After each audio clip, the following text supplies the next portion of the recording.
Listen, learn, get inspired. I'm Tavis Bryant, and this is BBQ Therapy. Like, subscribe, and follow to help grow the barbecue therapy community. Also, visit my website at www.bbqtherapypodcast.com. We gon' have barbecue, your barbecue on. Get your barbecue on. Get your barbecue on. Welcome to the BBQ Therapy Podcast. My name is Tavis Bryant, and today we're having another special episode. I'm just going to come on and do a recap of my Memphis and May experience. If you've been following social media, you can see I had an awesome time, and I just want to recap it and just tell my side of the story. All right, and that all started back, I guess I could say, a little bit after I went to MBBQA, got a message on my phone. I checked it when I got home, and it was Bob Gonzalez of Smoking Brothers / Gateway Drums. So I'm like, He left a message. So I reached out to him and called him back. And that's when he was explaining that they're going to have a podcast set up at their tent in Memphis in May. And he asked, would I like to come on and be a guest host and interview people? So, of course, I'm going to say yes, because it's a good opportunity for me, and definitely would like to get more experience. It's coming up to close to the year I've been doing this, and I'm just happy that someone noticed me enough to ask me to do something like this. And I know they had to do their homework before just asking me. So I appreciate them choosing me, because it's an honor to be chosen to do something like that, because it means a lot, because they're putting their reputation on the line, asking me to come on. So they're having to put that trust in me to do the best I can interviewing everybody that they brought over there. So how the process went is, as time went on, it was like 2 or 3 weeks before the event, we was already going, because usually me and my wife go up there and walk around and just visit people that we know and stuff like that. And we went in 23 and we went in 2025, because 2024, my daughter was born around this time. So, like I said, last year I started a podcast right after I left Memphis in May. And what I explained to him is that, I mean, if once he get the names, he listed out the names of people that were coming to the area to get interviewed. It was just a few at that time.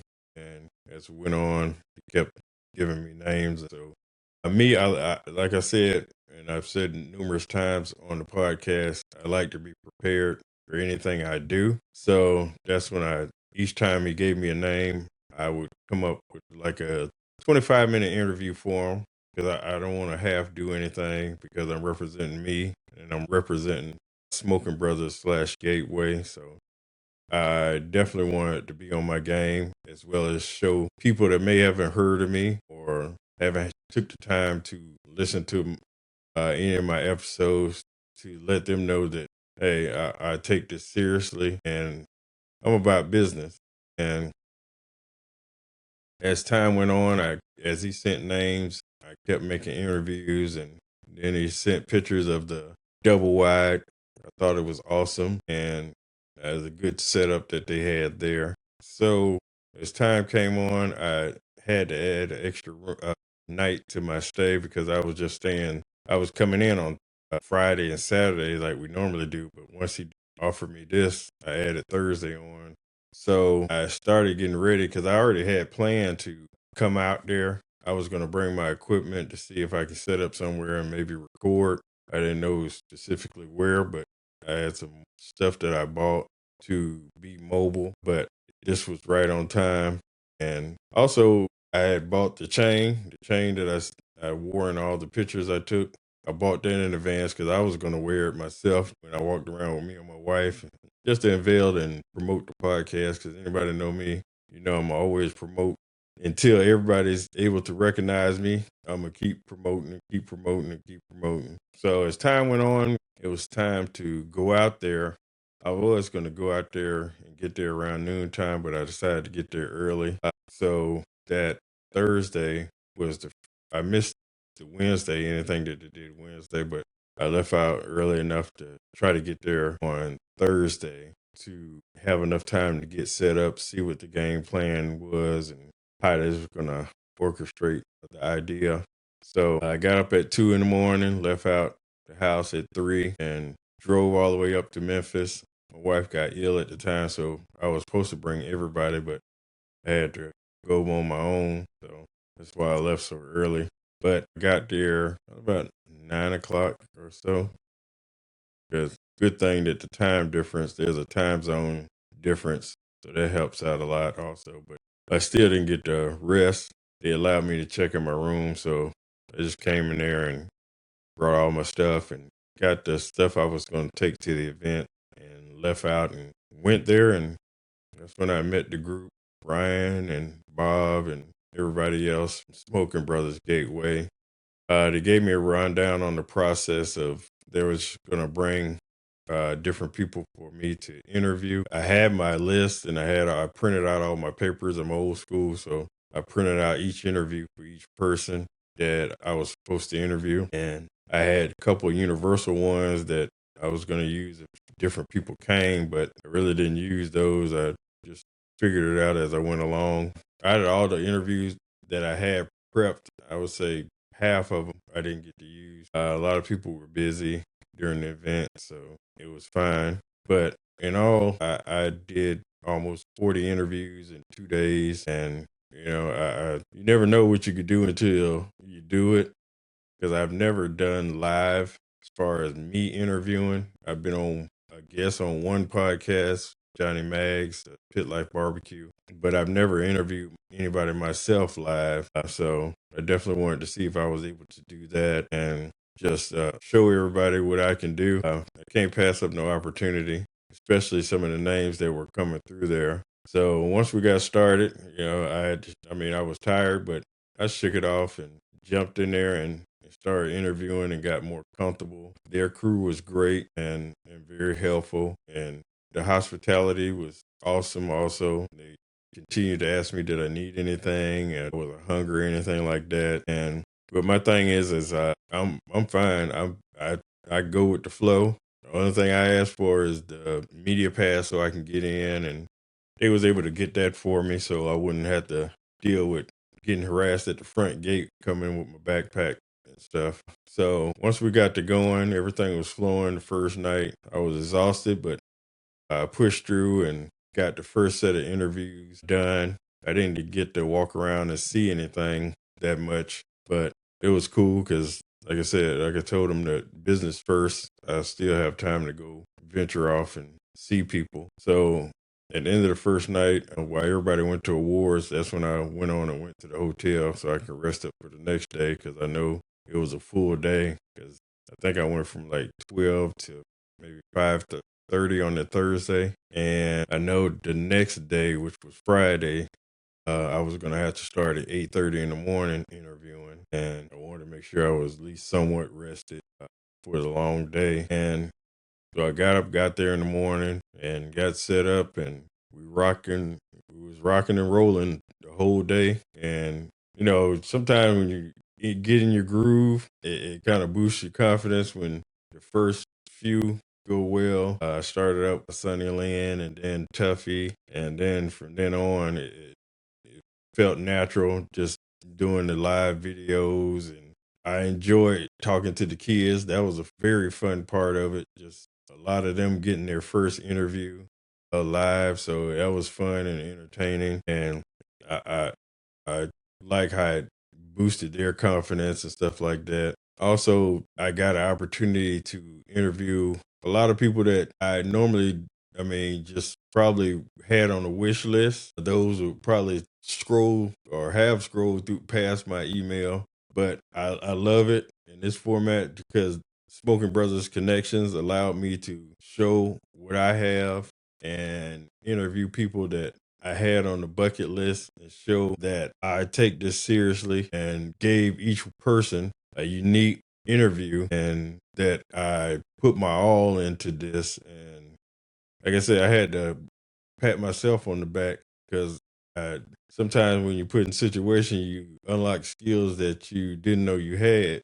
So, like I said, I was proud of myself for just grinding it out because a lot of people just see the interviews coming on Facebook live, but they didn't know the whole process that was going into it where these interviews were going back to back to back. And in between the few that we did have scheduled, because some of them had scheduled times, but a lot of them were freestyle interviews and they were grabbing people. Some people were grabbing people and bringing them over. So I didn't have a lot of time to just sit there and focus on getting interviews together, but I was able to be spot on and come up with a system that I could make interviews for each person in about 5 minutes and went with it. So definitely happy with myself and how I performed and showed up for them, and they took a chance on me, and I was happy that I didn't let them down, and I was on my A game, and everything worked out for them also, and taking a chance on bringing me out there. I think that overall it was a positive response, and I had the idea of everybody putting the chain on. I was a little hesitant at first, and then Bob convinced me to go ahead and get people to start doing it. So that's when we started the idea of everybody putting the chain on and did an interview on the second day. The first day, we didn't think of it. We didn't think about taking pictures anyway, also. But the second day, that's why most of the pictures I posted were from the second day. And as far as the interviews, but there was a lot of great people that I missed out on as far as taking a picture that I interviewed on the first day. So I apologize for that. But overall, after we got finished, everybody was happy because, I mean, what we did, it was very successful. I mean, you had people standing around watching, people coming around recording their favorite pitmasters as they get interviewed, or got to record their child being interviewed and stuff. So it was nice to see that. And as well as we were sitting across from the young teams and we got to watch them compete. And that was cool because these young people that have an interest in barbecue, I think is awesome because they're paving the way for the future. And what they learn, they can influence other people to get into the sport of barbecue. So I love seeing that also. And after that, that night, I guess my last interview was Myron Mixon, and that's when Bob and Ryan came to me and said they were gonna give me the day off since I was rocking and rolling so hard the first 2 days, which was cool. And Bob said he would walk me around and introduce me to the people out there, which people that know me, I love it. I love meeting the barbecue people, making friends with the barbecue people, and just getting to know people. I love to hear people's stories and just meeting them and continue to grow the amount of people I know in barbecue. It's not about the podcast. I love the podcast. I love hearing the stories, but my thing is getting out there and meeting people and just becoming their friend and showing interest in them besides just the podcast. Podcast is fine. If it went away tomorrow, I'd still be fine because I'll be still out there trying to meet people and get to know them and stuff. So I'm happy that I've met a lot of people and gained a lot of friends in barbecue in this short period of time I've done the podcast.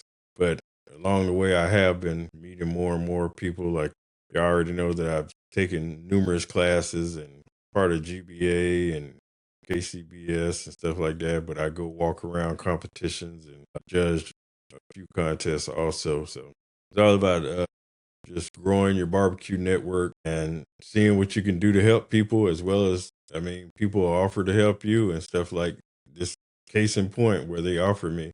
Because at NBBQA, I didn't even think Bob noticed me sitting there. He came and talked to somebody beside me, but I didn't know he noticed me. I mean, we spoke and that was it. So for him to notice me sitting there, I'm honored that I got the opportunity. I can't thank him and Ryan enough for allowing me to do this. And it was a whole different experience there than I normally do, just walking around. So the third day I got there early, and that's when I met up with Bob, and he started walking me around. And once we got to walking around, I was meeting some of everybody, and that's when we started doing the pictures with the chain with everybody that we ran across, and everybody was a good sport about it. I mean, everybody mostly, I think, was cooperative. We had nobody that really resisted at all as far as taking a picture with the chain. I thought it was a nice little thing we was doing there. It was catchy. So I was glad to see everybody was in a mood to participate and stuff like that. And you can tell by the pictures that some of the people you wouldn't even think that would do that, they did it. So I was happy about that. So he took me all around to just meet people. I enjoyed that. And after that, we went back to home base and start sitting around talking and stuff like that. Then we didn't start wandering around until everybody got finished with the turn ins and all that. That's when I ventured off and ended up went by to go to Myron Mixon's to try the hog. So we did that. After that, we ended up at the Blues Hog tent. It was visiting with them. I always got to go to them because they're the ones that kind of got me hooked on barbecue because their kindness reeled me in. So I definitely make it my point. If I don't go nowhere, I go to the Blues Hog tent because their niceness is the one that showed me the barbecue community and the love that they have for people out there because they talked to me and my wife while we were just sitting randomly in the crowd and befriended me and her.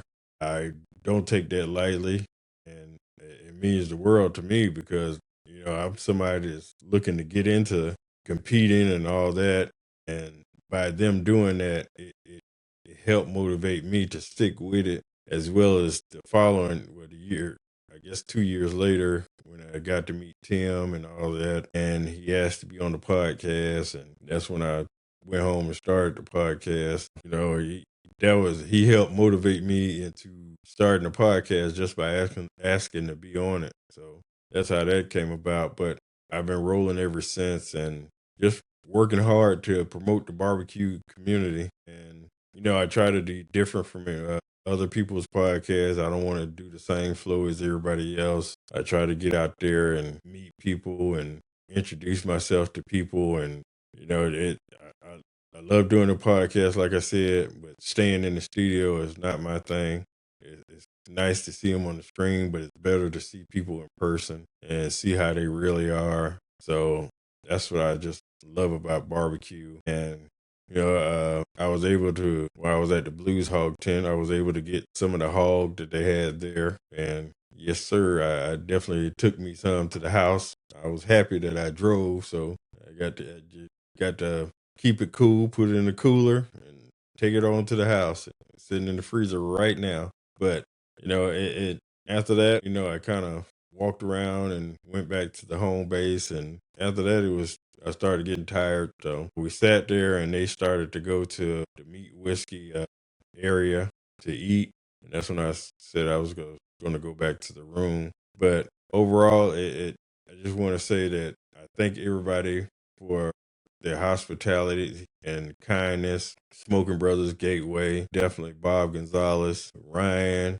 Josh DeWitt. They are always, asking what they can do to help me. Tim Shear, Mark Bayless, all of them always go out their way to make sure that if I need anything, hey, let me know. And, I want to thank also M&W Smokers for the food and stuff. Brian and Brian, Wynn and Cox. Thank y'all for your hospitality. Sweetie's Barbecue. They showed great hospitality. The original Memphis. We was talking for a little while. I enjoyed my conversation over there. But definitely everybody else also that participated in taking pictures with the chain. I can't say enough good things about the barbecue community. I got to meet more people that I communicated with online, and that's always awesome to put a real live face with pictures and stuff like that and shake hands. It's always nice to see Alex from Roto Q360, good guy, and he's always out there doing his thing. So, like I said, like I told him, he doing his thing out there. So, I definitely happy for him.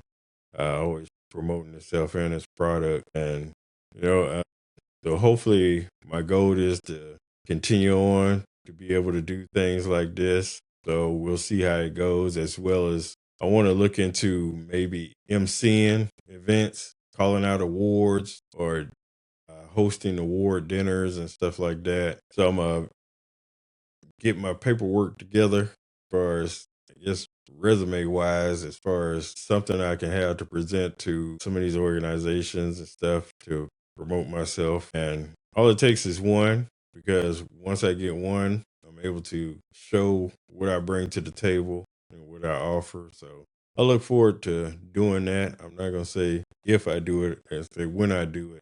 I look forward to doing it. And like I said, just meeting more people and more people. And my goal eventually is to I'm gonna have my own tent and stuff like that to go to different events when I want to, and just set up and interview people and grow the barbecue therapy brand, as well as if I get asked to do for other people. I don't mind doing that. I don't have a problem or that type of ego where it's got to be all me. No, people gonna see me, but they also, I mean, the company that I'm representing may give me opportunities like Smoking Brothers to meet and talk to people that Tavis Bryant may not get an opportunity to interview based on, I don't know what criteria folks might just, I don't know. I have yet to figure out as far as why people just, I mean, I post enough clips, so at this point they know what I offer. So some people just come on, some people don't. So, that's their loss, because I roll with anybody that they're willing to come on. My thing is I'm not chasing anybody, because where I feel in barbecue, nobody's better than anybody, and everybody has a story. Just because you got a million trophies, don't mean you got a good story to go with it, or you don't know how to. I mean, as far as teaching somebody something or being vulnerable with information. So definitely, I mean, like I said, there's no hard feelings on that. It's people's choice whether they come on or not. It's just podcast life in general. But that was my adventure in Memphis in May. Hopefully, you'll see me out there again doing different stuff and continue to think of ideas and trying to do things differently. Like I said, I love doing my shirts and stuff like that. A lot of people had a positive reception to my gold standard shirt with the chain on it.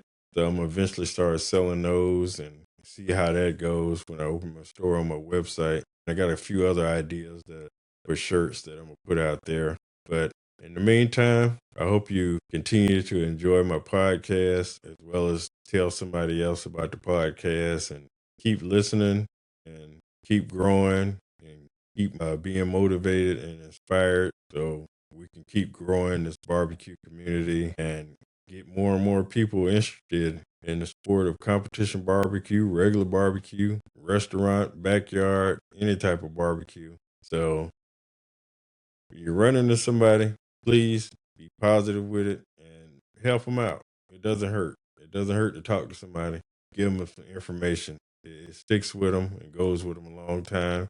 Be friendly, like I said, and I got to tell everybody, be prepared. Please be prepared if you got business and stuff like that. Always be prepared for any situation, 'cause you never know when the opportunity knocks. So, like I said, continue to learn from everybody that you be around. Nobody's too old or too young to learn from somebody else. So, on that note, I thank y'all for listening to this recap. I appreciate each and every one of y'all, each and every guest, each and every listener, and we'll see you next episode.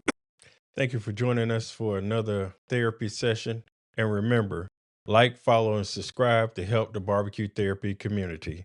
And also visit our website at www.bbqtherapypodcast.com.